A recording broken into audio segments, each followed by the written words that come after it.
নমস্কাৰ মোৰ শিক্ষাৰ্থীসকল, মই প্ৰণৱে ইউটিউব চেনেল ফৰ এডুকেশ্যনৰ অন্য এটা ভিডিঅ'লৈ তোমালোক সকলোকে স্বাগতম জনাইছোঁ। মোৰ শিক্ষাৰ্থীসকল, আজি মই তোমালোকৰ মাজলৈ লৈ আহিছোঁ হায়াৰ ছেকেণ্ডাৰী ছেকেণ্ড ইয়াৰৰ টুৰিজিম এণ্ড হস্পিটেলিটি নামৰ বিষয়টোৰ unit number 1 session 2 importance of behavioural personnel and hospitality etiquette. এই চাব ইউনিটটোৰ যিখন অনুশীলন আছে সেই অনুশীলনৰ প্ৰশ্নৰ উত্তৰসমূহ। তেতিয়াহ'লে আহাচোন পলম নকৰি আজিৰ ভিডিঅ'টো আৰম্ভ কৰোঁ। তাৰ আগতে তোমালোকলৈ এটা অনুৰোধ, মোৰ চেনেলটো যদি ছাবস্ক্ৰাইব কৰা নাই তেতিয়াহ'লে ছাবস্ক্ৰাইব কৰি দিবা আৰু কাষতে থকা বেল আইকনটো প্ৰেছ কৰি দিবা। মই দিয়া এনেকুৱা ধৰণৰ শিক্ষামূলক ভিডিঅ'সমূহ বা বিভিন্ন প্ৰশ্নৰ উত্তৰসমূহ নিয়মিতভাৱে পাই থাকিবলৈ।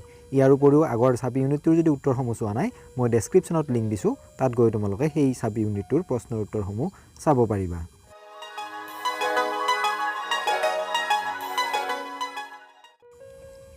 খালী ঠাই পূৰণ কৰা। কুৱেশ্যন নম্বৰ 1, ডেছ এনে নিৰ্দেশনাক বুজায় যিয়ে সমাজত এজন দায়িত্বশীল ব্যক্তিয়ে আচৰণ কৰা ধৰণৰ নিয়ন্ত্ৰণ কৰে। উত্তৰটো হ'ব শিষ্টাচাৰ। কুৱেশ্যন নম্বৰ 2, ডেছ সমাজত বাস কৰা ব্যক্তিজনে সমাজত চুক্তিবদ্ধ আচৰণৰ মানদণ্ড অনুসৰি আচৰণ কৰাটো গুৰুত্বপূৰ্ণ। ইয়াৰ খালী ঠাইত হ'ব সামাজিক শিষ্টাচাৰ। কুৱেশ্যন নম্বৰ 3, ডেছ অতিথিৰ সৈতে ভাল সম্পৰ্ক স্থাপনৰ এক আহিলা। ইয়াৰ খালী ঠাইত হ'ব টেলিফোন। প্ৰশ্ন নম্বৰ 4, ডেছ আনৰ প্ৰতি ব্যক্তিৰ বাহ্যিক বহন বা আচৰণৰ ধাৰণা। ইয়াৰ খালী ঠাইত হ'ব আচাৰ ব্যৱহাৰ। বি, চমুকৈ লিখা। কুৱেশ্যন নম্বৰ 1, শিষ্টাচাৰ কি? শিষ্টাচাৰৰ প্ৰয়োজনীয়তা বুজাই দিয়া। অতিথিৰ উদ্যোগৰ প্ৰেক্ষাপটত শিষ্টাচাৰ শব্দটোৱে অভিযানক সন্মান প্ৰদৰ্শন কৰাটো বুজায়। মিট এণ্ড গ্ৰীডৰ কৰ্মচাৰীসকলৰ সৎ, বিশ্বাসযোগ্যতা, সৌজন্যশীল আৰু আনৰ প্ৰতি দয়ালু হ'ব লাগে।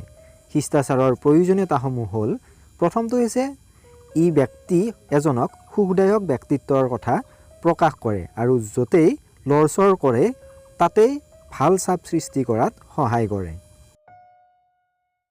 পইণ্ট নম্বৰ 2, ই আপোনাক আচৰণৰ সজাগতা প্ৰদান কৰে, অৰ্থাৎ সমাজত কেনেকৈ চলিব, কথা ক'ব আৰু আচৰণ কৰিব আদি শিকায়। পইণ্ট নম্বৰ 3, ই নিজৰ জ্যেষ্ঠসকলৰ লগতে অধীনস্থ আৰু অন্যান্য সহকৰ্মীসকলৰ সৈতে মত বিনিময় কৰাৰ বাবেও ভিত্তি নিয়ম নিৰ্ধাৰণ কৰাত সহায় কৰে।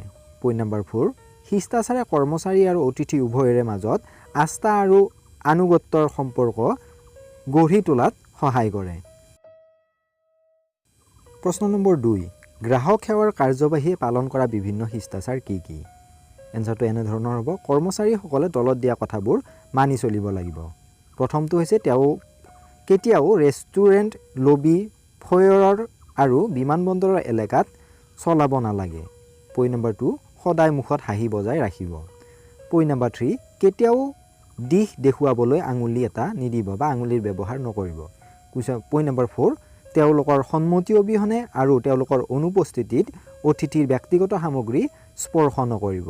পইণ্ট নম্বৰ 4, অতিথিক সেৱা আগবঢ়োৱা বা তেওঁলোকৰ লগত মত বিনিময় কৰাৰ সময়ত তেওঁলোকৰ অতি ওচৰত থিয় হোৱাটো পৰিহাৰ কৰক। পইণ্ট নম্বৰ 5, বৃদ্ধ মহিলা আৰু শিশুৰ সেৱাক অগ্ৰাধিকাৰ দিয়া। পইণ্ট নম্বৰ 6, চুলি আৰু ডিঙিৰ লগত হুলস্থুল নকৰিব আৰু অতিথিৰ উপস্থিতিত ছালৰ দাগবোৰ ছিঙিব বা নালাৰিব। পইণ্ট নম্বৰ 8, অতিথিৰ স্থানত ধূমপান নকৰিব। 9 নম্বৰ পইণ্টটো হৈছে অতিথিৰ সন্মুখত কেতিয়াও ট্ৰিপছ গণনা নকৰিব। পিছৰ পইণ্টটো হৈছে খালী হাতেৰে খাদ্য স্পৰ্শ নকৰিব, সদায় গ্ল'ভ পিন্ধিব বা টিচু পেপাৰ ব্যৱহাৰ কৰিব। 11 নম্বৰ পইণ্টটো হৈছে অতিথিৰ স্থানত চিঞৰ বাখৰ নকৰিব। 12 নম্বৰতে অতিথিৰ লগত কথা পাতি থকাৰ সময়ত হাতেৰে অপ্ৰয়োজনীয় ইংগিত নকৰিব। 13 নম্বৰ পইণ্টটো অতিথিৰ সন্মুখত সঠিকভাৱে থিয় হ'ব। শেষৰ পইণ্টটো হৈছে যিকোনো কাপোৰ পিন্ধি অৰ্থাৎ ইউনিফৰ্ম পিন্ধি নাথাকিলে কুৱেছ এৰিয়াত প্ৰৱেশ নকৰিব। প্ৰশ্ন নম্বৰ 3, অতিথিসকলৰ লগত ল'বলগীয়া বিভিন্ন সাৱধানতা সম্পৰ্কে আলোচনা কৰা।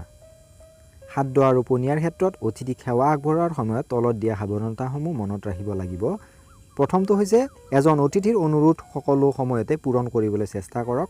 অসুবিধা হ'লে অনুৰোধটো আপোনাৰ জ্যেষ্ঠ বা তত্ত্বাৱধায়কলৈ প্ৰেৰণ কৰক। দ্বিতীয়তে, যদি আপোনাৰ হোৱা কোনো ভুলৰ বাবে কোনো অতিথিয়ে খং বা অসুখী যেন লাগে, তেন্তে আপোনাৰ ওচৰত হোৱা অসুবিধাৰ বাবে ক্ষমা কৰিব ছাৰ মেডাম বুলি ক্ষমা খুজিবলৈ কুণ্ঠাবোধ নকৰিব। তৃতীয়তে কৌতুক আৰু ব্যক্তিগত অনুসন্ধানত লিপ্ত নহ'ব আৰু অভিযানৰ সৈতে অহংকাৰ বা ফ্লাৰ্ট কৰাটো এৰাই চলিব। চতুৰ্থতে কোনো কাৰণত কোনো ধৰণৰ ৰূপান্তৰৰ মাজত কোনো অভিযানত বাধা নিদিব। যদিহে অভিযানৰ বাবে কোনো জৰুৰী টেলিফোন কল অহা নাই। পঞ্চমতে আলহীৰ সন্মুখত কোনো খাদ্য নাখাব। পইণ্ট নম্বৰ 6 অতিথিৰ লগতে আপোনাৰ দুয়োটাৰে গোপনীয়তা বজাই ৰাখক।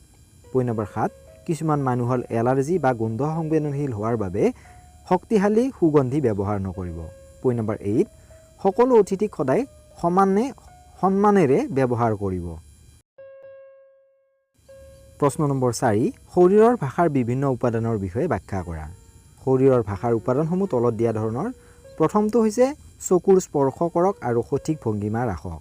চৌহদত উপস্থিত হোৱাৰ লগে লগে অতিথিসকলৰ সৈতে চকুৰ স্পৰ্শ বজাই ৰাখক। অতিথিসকলৰ ফালে চাই নাথাকিব বা এনেদৰে নাচাব যাতে তেওঁলোকে অস্বস্তি অনুভৱ কৰে। স্বাভাৱিকভাৱে চকু টিপুৱাই নিয়মিতকৈ চকুটো আঁতৰাই ৰাখক। দ্বিতীয়তে প্ৰকৃত হাঁহি এটা মাৰক। যিহেতু এজন গ্ৰাহক সেৱা কাৰ্যবাহী অতিথিৰ বাবে প্ৰথম যোগাযোগৰ বিন্দু, সেয়েহে তেওঁলোকক সদায় প্ৰকৃত হাঁহিৰে আদৰি লওক। ইয়াৰ দ্বাৰা ইতিবাচকতা আৰু বিশ্বাসযোগ্যতা দেখা যায়। লগতে যাত্ৰাৰ সময়টো একেদৰেই কৰক। ইয়াৰ ফলত অতিথিজনে যোৱাৰ সময়ত লাভ কৰা বন্ধুত্বপূৰ্ণ সেৱাত সুখী অনুভৱ কৰাটো নিশ্চিত হয়। পইণ্ট নম্বৰ 3 ইতিবাচক ইংগিত ব্যৱহাৰ কৰা। ইংগিতক সাধাৰণতে দৃশ্যমান শৰীৰৰ ক্ৰিয়া বুলি সংজ্ঞায়িত কৰা হয়, যাৰ দ্বাৰা কিছু অৰ্থ প্ৰকাশ কৰা হয়। ইয়াৰ ভিতৰত হাতৰ ইংগিত, গোটেই শৰীৰৰ গতি, মুখৰ ভাৱ, মূৰৰ গতি আদি অন্তৰ্ভুক্ত। মৌখিক বাৰ্তাৰ লগতে ইংগিত প্ৰায়ে ব্যৱহাৰ কৰা হয়। 4 নম্বৰ পইণ্টটো হৈছে কণ্ঠৰ সুৰ। কণ্ঠ হৈছে এক অসাধাৰণ উপহাৰ যিয়ে লিংগ, ভৌগোলিক পটভূমি বা জন্মস্থান, শিক্ষা, আৱেগিক অৱস্থা আৰু কথা পতা ব্যক্তিজনৰ সৈতে সম্পৰ্ক চিনাক্ত কৰে। পইণ্ট নম্বৰ 5 অতিথিৰ আৱেগ পঢ়া।